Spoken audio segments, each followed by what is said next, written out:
नमस्कार। कुरुक्षेत्र में हैं आप, जिसका फैलाव वहाँ तक है जहाँ तक सूर्य की किरणें पहुँचती है। जहाँ न कोई नीति है न कोई नियम है, जहाँ न सूर्योदय के साथ युद्ध आरंभ होता है न ही सूर्यास्त के साथ युद्ध समाप्ति की घोषणा होती है। जहाँ कोई भी किसी भी क्षण अपने राजनीतिक साम दाम दंड भेद का भरपूर इस्तेमाल कर राजनीतिक विजय पताका फहरा सकता है, साथ ही साथ राजनीतिक ज़मीन पर अपना कब्जा कायम कर सकता है। बिहार एक ऐसी धरती है और ख़ासकर राजनीति में शामिल लोगों के लिए जो हमेशा से लोगों को शिक्षा देने का काम करती है। जब भी बात राजनीति की हो तो उसमें बिहार वाले पाठशाला से लोग पीछा नहीं छुड़ा सकते हैं। और यह बात देश के साथ साथ पूरे विश्व की सबसे बड़ी पार्टी बीजेपी भी जानती है और अपने तैयारियों में बीजेपी हमेशा बिहार का जिक्र करती है। जुवा पे नाम जो है वह बिहार का ही रखती है।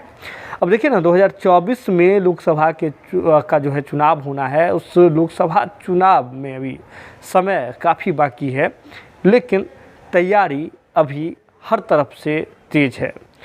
सत्ता विपक्ष की बात छोड़ भी दें तो बीजेपी कांग्रेस की बात छोड़ भी दें तो अब तीसरा फ्रंट भी जो है इसमें शामिल होने लगा है और तीसरा फ्रंट भी बनने लगा है। और तीसरा फ्रंट बनने का सबसे बड़ा रीज़न है कांग्रेस की उदासीनता, कांग्रेस का स्पष्ट नहीं होना, स्पष्ट रूप से अपनी नीतियों के साथ आगे चलने के लिए कांग्रेस का तैयार नहीं होना। यह एक वजह है, यह वजह माना जा रहा है तीसरे फ्रंट के निर्माण का। और तीसरे फ्रंट का अगर कोई राज्य सूत्रधार बना है तो वह बिहार है। बिहार में मुख्यमंत्री हैं नीतीश कुमार और उप मुख्यमंत्री हैं तेजस्वी यादव जी। तेजस्वी यादव जी के पिता लालू प्रसाद यादव जी पूर्व मुख्यमंत्री रह चुके हैं। तो लालू यादव, नीतीश कुमार जैसे दिग्गज राजनीति के चेहरे तीसरे फ्रंट का चेहरा बनने के लिए तैयार बैठे हुए हैं। और ऐसे में तीसरे फ्रंट को लेकर के चर्चाएं भी तेज हो रही है। ईडी सीबीआई का भी तर्का चल रहा है। और इसी बीच डिम्पल यादव जो कि अखिलेश यादव की पत्नी है, अखिलेश यादव जो कि यूपी के उत्तर प्रदेश के पूर्व मुख्यमंत्री हैं, उनका राबड़ी देवी जी से मुलाकात भी राजनीतिक सवाल खड़ा करता है और तीसरे फ्रंट वाली बात को हवा दे रहा है। लेकिन बड़ी बात यह है कि इन तमाम चीज़ों की चर्चाएं अभी क्यों हो रही है, क्योंकि जब चुनाव होंगे तो वोट चाहिए होगा। वोट चाहने के लिए जब भी बात बिहार जैसे राज्यों में वोट की आती है तो जातीय समीकरण को ध्यान रखना काफ़ी आवश्यक हो जाता है। और ऐसे में बिहार में दो चीज़ें जो चल रही है, एक तो सुरक्षा वाली बात, सुरक्षा देने वाली बात, और दूसरा ईडी और सीबीआई वाली जो चर्चा चल रही है। इस बीच में राजनीति का ताना बाना बुना हुआ सा लगता है। ये ज़रूरी भी है क्योंकि सत्ता को अपने सामने, अपने आंखों के सामने हाथों से दूर जाते हुए देखना और इस दृश्य को सहन करना सबके बस की बात नहीं होती है। और राजनीति में अगर किसी ने अपना पदार्पण किया है, कोई अपनी पार्टी बना करके सामने है, कोई पार्टी चुनाव लड़ रही है, तो एकमात्र लक्ष्य होता है कि कैसे सत्ता के परम कुर्सी तक जा कर के अपना कब्जा कायम करें। अब बात वापस बिहार में आ जाते हैं। बिहार में हमने देखा कि कैसे सिक्योरिटी वाला मसला चल रहा है और इसमें मुकेश सहनी, उपेंद्र कुशवाहा और चिराग पासवान शामिल हैं।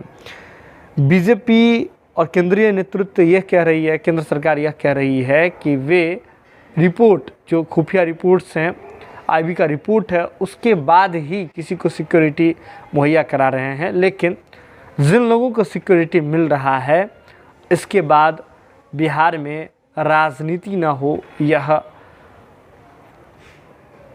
कहा नहीं जा सकता है कि बिहार में राजनीति इन तमाम चीज़ों पर कैसे नहीं होगी।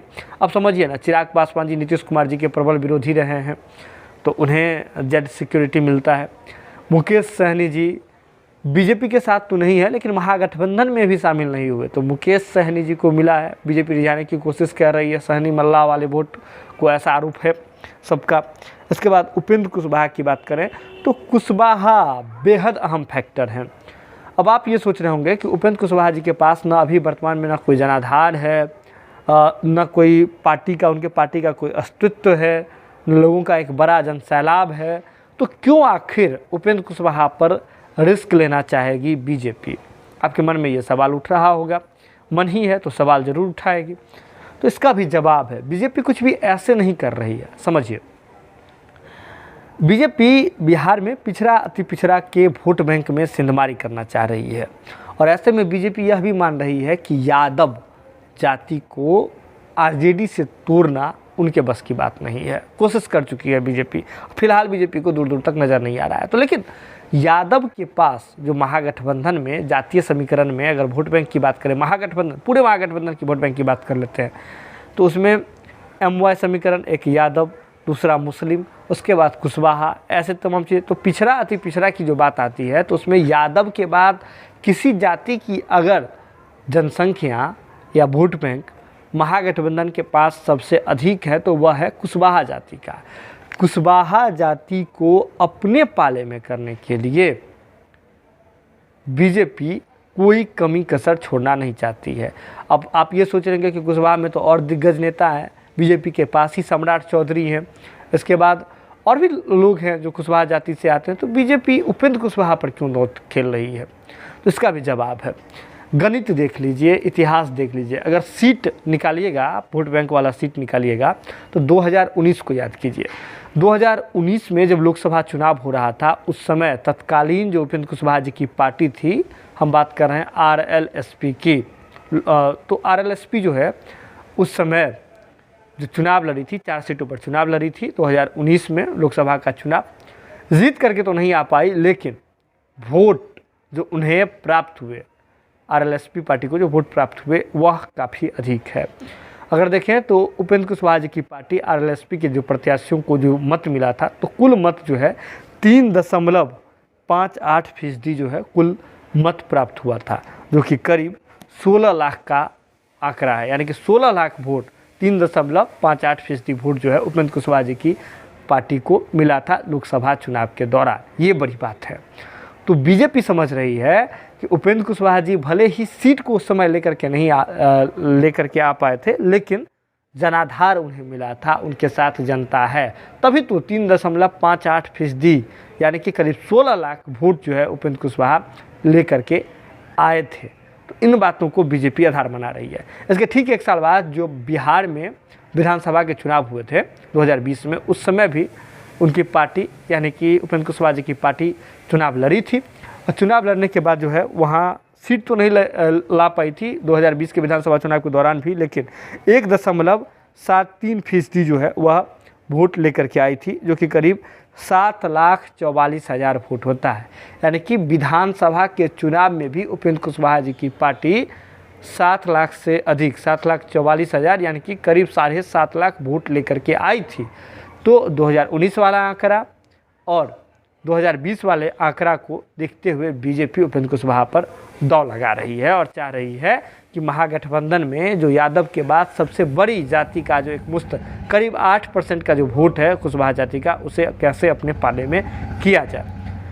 लेकिन बड़ा सवाल ये भी उठता है कि इससे क्या हो जाएगा? बीजेपी का सारा दौर जो है सफल हो जाएगा? क्या ये तीसरा फ्रंट को तोड़ने का सबसे बड़ा हथियार होगा? तो जवाब है नहीं। कारण अल्पसंख्यक यानी कि मुस्लिम का जो वोट है वह काफ़ी अहम है और बीजेपी इन तमाम चीज़ों को समझ रही है। और ऐसे में बिहार के साथ साथ उत्तर प्रदेश में जो मुस्लिम का जो वोट है वह अखिलेश यादव जी के साथ यानी कि सपा के साथ माना जाता है। तो उत्तर प्रदेश के मुस्लिम वोट, बिहार के मुस्लिम वोट, साथ ही साथ वेस्ट बंगाल के मुस्लिम वोट को एक साथ करने के लिए बीजेपी एक बड़े प्लान पर काम कर रही है और इस प्लान का खुलासा जो है 25 अप्रैल को हो जाएगा। क्या है प्लान, हम आपको बता देते हैं। प्लान ये है, इसी प्लान के अंतर्गत हमने देखा कि जब अमित शाह जी बिहार में रैली करते हैं तो सीमांचल पर ज़्यादा टारगेट करते हैं। सीमांचल मुस्लिम बहुल यानी कि अल्पसंख्यक बहुल क्षेत्र है। तो उसी प्लान के तहत, उसी रणनीति के तहत वहाँ अमित शाह जो देश के गृह मंत्री हैं, बीजेपी के कदावर नेता हैं, वहाँ आकर के रैली करते हैं। प्लान ये है कि देश भर में अल्पसंख्यक समाज के नेताओं को जोड़ने के लिए बीजेपी का जो केंद्रीय नेतृत्व है एक नए प्लान पर काम कर रही है, जिसके अंतर्गत मोदी मित्र बनाए जाने हैं। मोदी मित्र जो है वह बनाए जाने हैं। 65 जिलों को चिन्हित किया गया है। 65 जिले ऐसे जो मुस्लिम बहुल जिला है पूरे देश भर के 65 जिलों को चिन्हित किया गया है। मुस्लिम बहुत बहुल जो ज़िले हैं उसको चिन्हित किया गया है और उसमें से 5000 के करीब जो है मोदी मित्र बनाए जाने हैं और ये 25 अप्रैल से इसका सिलसिला शुरू हो जाएगा। इससे पूर्व में एक होता प्रैक्टिस मैच जैसे होता है ना, तो प्रैक्टिस के लिए अभी सूफी महोत्सव करके जो है आयोजन बीजेपी लगातार ऐसे क्षेत्रों में कर रही है। इसमें भी एक ख़ास बात है। अब आप सोच रहे होंगे कि जो बीजेपी के पास मुस्लिम चेहरे हैं जैसे शाहनवाज हुसैन और भी लोग, तो उनको लेकर के बीजेपी काम करेगी तो मोदी मित्र बनाने में उनका एक बड़ा रोल रहेगा। तो ये जवाब होगा इसका नहीं। जो गैर राजनीति क्षेत्र से जो जुड़े हुए मुस्लिम हैं, ऐसे 1500 मुस्लिमों को चिन्हित करके एक टीम बनाया गया है जो गैर राजनीतिक क्षेत्र से हैं, उनको चिन्हित करके उनको ये टारगेट दिया गया है कि वे 65 जो मुस्लिम बहुल ज़िले हैं पूरे देश भर में, उसमें से 5000 मोदी मित्र बनाएंगे और उन मोदी मित्रों का काम होगा कि वे अल्पसंख्यक समुदाय, जो लोकल स्तर पर जो अल्पसंख्यक समुदाय होगा, उनको मोदी जी का जो मुस्लिमों के लिए, अल्पसंख्यकों के लिए जो कल्याणकारी योजना है उसका पाठ पढ़ा करके, उसका लाभ दिखा करके और इन तमाम चीज़ों की जानकारी पहुंचा करके उसे वोट के रूप में कन्वर्ट करना। तो पहले चरण में टारगेट है उत्तर प्रदेश, उसके बाद पश्चिम बंगाल और इसके साथ साथ बिहार में भी इस योजना को पसारने की पूरी कोशिश की जाएगी बीजेपी की ओर से। तो समझिए 25 अप्रैल से जो ये काम शुरू करने जा रही है बीजेपी, उसमें मुस्लिम पर टारगेट कर रही है। तो एक और जो तीसरा फ्रंट का जो सबसे बड़ा आपको बताएं कि बनेगा कि पिछड़ा अति पिछड़ा का वोट बैंक और मुस्लिम अल्पसंख्यक का वोट बैंक। तो अल्पसंख्यक में तो इधर सिंधमारी करने के लिए मोदी मित्र वाला प्लान बना रही है बीजेपी, और दूसरी ओर जो कुशवाहा वाला जो जाति है उसको तोड़ने के लिए उपेंद्र कुशवाहा और सम्राट चौधरी तो इधर हैं ही, उनका रणनीति अपना रही है। साथ ही साथ बीजेपी अभी चाह रही है कि पासवान वाला जो वोट है उनका भी अच्छा प्रदर्शन रहा है लोजपा का, 6 में से 6 सीट जीत करके आई थी लोजपा। तो लोजपा का वोट जो है, जनाधार जो है, वो अभी कम नहीं हुआ है, यह बात बीजेपी मान रही है। तो पासवान वाला वोट जो है, दलित महादलित वाला, वो भी अपनी ओर खींचे। तो कुल मिलाकर के बीजेपी तीसरा फ्रंट का जो कमर है यानी कि वोट बैंक है, उसे तोड़ने के लिए पूरा फुल प्रूफ प्लान बना करके काम कर रही है। अब देखना ये दिलचस्प होगा कि बीजेपी का यह रणनीति जो है वह कितना सफल होता है, बीजेपी को कितना चाशनी जो है यह दे पाता है, बीजेपी के पौधे में कितना खाद यह रणनीति दे पाती है। जुड़ रहिए आप जनता टॉकीज के साथ, जो भी अपडेट होगा हम आपसे शीघ्र ही साझा करेंगे। खबर देख लिया तो जो होता है इसे शेयर करने की, शेयर करके लोगों तक पहुंचाने की। बहुत बहुत धन्यवाद।